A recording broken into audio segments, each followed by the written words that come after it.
आज हम हिंदी अनिवार्य में जामुन का पेड़ कहानी का अध्ययन करेंगे। इस कहानी को जानने से पहले हम लेखक कृष्णचंद्र के परिचय के बारे में जानेंगे। इनका जन्म सन 1914 पंजाब के वजीराबाद गांव में जिला गुजराकला में हुआ। इनकी प्रमुख रचनाएं हैं एक गिरजाए खंदक, यूकेलिप्टस की डाली, शिकस्त, जर गांव की रानी, सड़क वापस जाती है, आसमान रोशन है, एक गधे की आत्मकथा, अन्नदाता, हम वहशी हैं, जब खेत जागे, 52 पत्ते, एक वायलिन, समंदर के किनारे, कागज की नाव, मेरी यादों के किनारे। इन्हें साहित्य अकादमी सहित बहुत से पुरस्कार प्राप्त हुए। इनकी मृत्यु सन 1977 में हुई। प्रेमचंद के बाद जिन कहानीकारों ने कहानी विधा को नई ऊंचाइयों तक पहुंचाया, उनमें उर्दू कथाकार कृष्णचंद्र का भी महत्वपूर्ण स्थान है। कहानीकार प्रेमचंद के बाद, मुंशी प्रेमचंद के बाद यदि किसी कहानीकार ने नई ऊंचाइयां प्रदान की है तो उसमें कृष्णचंद्र जी का नाम महत्वपूर्ण है। प्रगतिशील लेखक संघ से उनका गहरा संबंध है। यह प्रगतिशील लेखक संघ से भी जुड़े हुए हैं, जिसका असर उनकी रचनाओं में स्पष्ट रूप में झलकता है। इनकी रचनाओं में हमें प्रगतिवादी विचारधारा देखने को मिलती है। कृष्णचंद्र ऐसे गिने चुने लेखकों में आते हैं जिन्होंने बाद में चलकर लेखन को रोजी रोटी का सहारा बनाया। कृष्णचंद्र ऐसे लेखकों में आते हैं जिन्होंने अपनी रचनाओं के माध्यम से अपना जीवन यापन किया। कृष्णचंद्र की प्राथमिक शिक्षा पुछ, जम्मू एवं कश्मीर में हुई। उच्च शिक्षा के लिए वे 1930 में लाहौर आ गए और फॉरमेन क्रिश्चियन कॉलेज में प्रवेश लिया। 1934 में पंजाब विश्वविद्यालय से उन्होंने अंग्रेजी में एमए किया। बाद में उनका जुड़ाव फिल्म जगत से हो गया और अंतिम समय तक वे मुंबई में ही रहे। यूं तो कृष्णचंद्र ने उपन्यास, नाटक, रिपोर्ताज, लेख बहुत से लिखे हैं। उपन्यास, नाटक और रिपोर्ताज क्या है? गद्य की विधाएं हैं। लेकिन उनकी पहचान कहानीकार के रूप में अधिक हुई है। यद्यपि उन्होंने उपन्यास, नाटक और रिपोर्ताज और कई तरह के लेख भी लिखे हैं, लेकिन वे कहानीकार के रूप में जाने जाते हैं। महालक्ष्मी का पुल, आईने के सामने आदि इनकी मशहूर प्रसिद्ध कहानियां हैं। उनकी लोकप्रियता इस कारण भी है कि वे काव्यात्मक रोमानियत शैली की विविधता के कारण अलग मुकाम बनाते हैं। रोमानियत यानी रोमांचक। कृष्णचंद्र उर्दू कथा साहित्य में अनूठी रचनाशीलता के लिए बहुचर्चित रहे हैं। वे प्रगतिशील यथार्थवादी नजरिए से लिखे जाने वाले साहित्य के पक्षधर थे। वे प्रगतिशील विचारधारा और यथार्थवादी विचारधारा के पक्ष में थे। उन्होंने अपनी कहानियों में जीवन की वास्तविकता का वर्णन किया है। जामुन का पेड़ कृष्णचंद्र की एक प्रसिद्ध हास्य व्यंग कथा है। यहाँ जो कहानी संकलित है जामुन का पेड़, वह कृष्णचंद्र जी के द्वारा रचित एक प्रसिद्ध हास्य और व्यंग से परिपूर्ण कहानी है। हास्य व्यंग के लिए चीज़ों को अनुपात से ज़्यादा फैला फुलाकर दिखलाने की परिपाटी पुरानी है।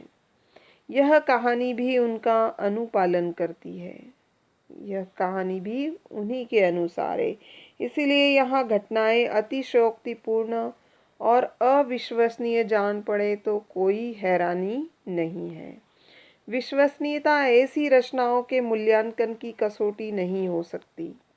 प्रस्तुत पाठ में हंसते हंसते ही हमारे भीतर इस बात की समझ पैदा होती है कि कार्यालयी तौर तरीकों में पाया जाने वाला विस्तार कितना निरर्थक और पदानुक्रम कितना हास्यास्पद है। बात यहीं तक नहीं रहती, इस व्यवस्था के संवेद शून्य और अमानवीय होने का पक्ष भी हमारे सामने आता है।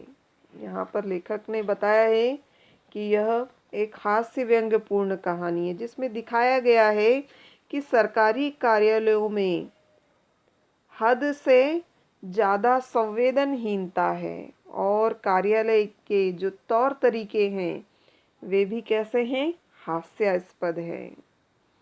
तो देखिए कहानी, जामुन का पेड़।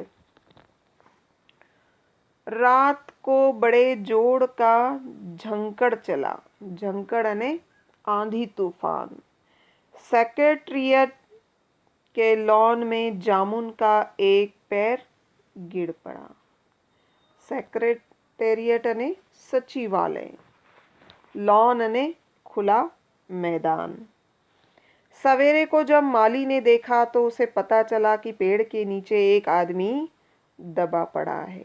माली दौड़ा दौड़ा चपरासी के पास गया। चपरासी दौड़ा दौड़ा क्लर्क के पास गया। क्लर्क ने लिपिक या बाबू।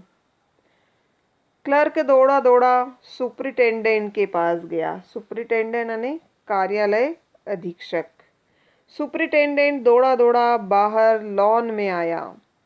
मिनटों में गिरे हुए पेड़ के नीचे दबे हुए आदमी के चारों ओर भीड़ इकट्ठी हो गई। मिनटों में यानी कुछ ही समय में। जामुन का बेचारा जामुन का पेड़ कितना फलदार था, एक क्लर्क बोला। उस जामुन के पेड़ को देखकर एक क्लर्क बोला, और इसकी जामुनें कितनी रसीले होती थी, रस से भरी होती थी। दूसरा क्लर्क याद करते हुए बोला, मैं फलों के मौसम में झोली भरकर ले जाता था। मेरे बच्चे इसकी जामुनें कितनी खुशी से खाते थे। तीसरा क्लर्क लगभग रुआसा होकर बोला, मगर यह आदमी? माली ने दबे हुए आदमी की तरफ इशारा किया। जी हाँ, हाँ यह आदमी। सुपरिटेंडेंट सोच में पड़ गया। पता नहीं जिंदा है कि मर गया। एक चपरासी ने पूछा। मर गया होगा, इतना भारी पेड़ जिसकी पीठ पर गिरे वह बच कैसे सकता है? दूसरा चपरासी बोला। नहीं, मैं जिंदा हूँ, दबे हुए आदमी ने बड़ी कठिनता से कराहते हुए ने दर्द से भरी आवाज में कहा। जिंदा है? एक क्लर्क ने ताज्जुब से कहा। ताज्जुब ने आश्चर्य से। पेड़ को हटाकर इसे जल्दी से निकाल लेना चाहिए, माली ने सुझाव दिया। बड़ी मुश्किल मालूम होता है, एक सुस्त कामचोर और मोटा चपरासी बोला। पेड़ का तना बहुत भारी और वजनी है। क्या मुश्किल है? माली बोला। अगर सुप्रिटेंडेंट साहब हुक्म दे तो अभी 15-20 माली, चपरासी और क्लर्क लगाकर पेड़ के नीचे दबे हुए आदमी को निकाला जा सकता है। माली ठीक कहता है, बहुत से क्लर्क एक साथ बोले। लगाओ जोर, हम सब तैयार हैं। एक साथ बहुत से लोग पेड़ को उठाने को तैयार हो गए। ठहरो, सुपरिटेंडेंट बोला, मैं अंडर सेक्रेटरी से पूछ लूं। अंडर सेक्रेटरी यानी अपर सचिव। सुपरिटेंडेंट अंडर सेक्रेटरी के पास गया। अंडर सेक्रेटरी डिप्टी सेक्रेटरी के पास गया। डिप्टी सेक्रेटरी यानी उप सचिव। डिप्टी सेक्रेटरी जॉइंट सेक्रेटरी के पास गया। जॉइंट सेक्रेटरी यानी संयुक्त सचिव। जॉइंट सेक्रेटरी चीफ सेक्रेटरी के पास गया। चीफ सेक्रेटरी यानी मुख्य सचिव। चीफ सेक्रेटरी मिनिस्टर के पास गया। मिनिस्टर ने मंत्री। मिनिस्टर ने चीफ सेक्रेटरी से कुछ कहा। चीफ सेक्रेटरी ने जॉइंट सेक्रेटरी से कुछ कहा। जॉइंट सेक्रेटरी ने डिप्टी सेक्रेटरी से कहा। डिप्टी सेक्रेटरी ने अंडर सेक्रेटरी से कहा। फाइल चलती रही। इसी में आधा दिन बीत गया। दोपहर के खाने पर दबे हुए आदमी के चारों ओर बहुत भीड़ हो गई। लोग तरह तरह की बातें कर रहे थे। कुछ मन चले क्लर्कों ने समस्या को खुद ही सुलझाना चाहा।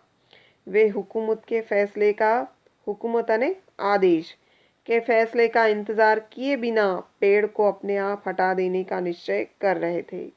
इतने में सुपरिटेंडेंट फाइल लिए भागा भागा आया। बोला, हम लोग खुद इस पेड़ को नहीं हटा सकते। हम लोग व्यापार विभाग से संबंधित हैं और इस पेड़ की समस्या है जो कृषि विभाग के अधीन है। मैं इस फाइल को अर्जेंट मार्क करके कृषि विभाग में भेज रहा हूँ। अर्जेंट यानी तुरंत, मार्क यानी चिन्हित करना। वहां से उतर आते ही इस पेड़ को हटवा दिया जाएगा। दूसरे दिन कृषि विभाग से उत्तर आया, पेड़ व्यापार विभाग के लॉन में गिरा है, इसलिए इस पेड़ को हटवाने या न हटवाने की जिम्मेदारी व्यापार विभाग पर पड़ती है। यह उत्तर पढ़कर व्यापार विभाग को गुस्सा आ गया। उन्होंने फौरन लिखा कि पेड़ों को हटवाने या न हटवाने की जिम्मेदारी कृषि विभाग पर लागू होती है। व्यापार विभाग का इससे कोई संबंध नहीं है। दूसरे दिन भी फाइल चलती रही। शाम को जवाब आ गया, हम इस मामले को हार्टिकल्चर डिपार्टमेंट के हवाले करते हैं। हार्टिकल्चर यानी जहाँ उद्यान विभाग, जहाँ सब्जियां और फल का विभाग होता है, क्योंकि यह एक फलदार पेड़ का मामला है और एग्रीकल्चर डिपार्टमेंट अनाज और खेतीबाड़ी के मामलों में फैसला करने का हकदार है। जामुन का पेड़ चूंकि एक फलदार पेड़ है, इसलिए यह पेड़ हार्टिकल्चर डिपार्टमेंट के अंतर्गत आता है। हार्टिकल्चर डिपार्टमेंट यानी उद्यान विभाग। रात को माली ने दबे हुए आदमी को दाल भात खिलाया, जबकि उसके चारों तरफ पुलिस का पहरा था। कहीं लोग कानून को अपने हाथ में लेकर पेड़ को खुद हटवाने की कोशिश न करें, मगर एक पुलिस कांस्टेबल को दया आ गई और उसने माली को दबे हुए आदमी को खाना खिलाने की इजाज़त दे दी। ठीक है, आज के लिए काफ़ी, बहुत बहुत धन्यवाद।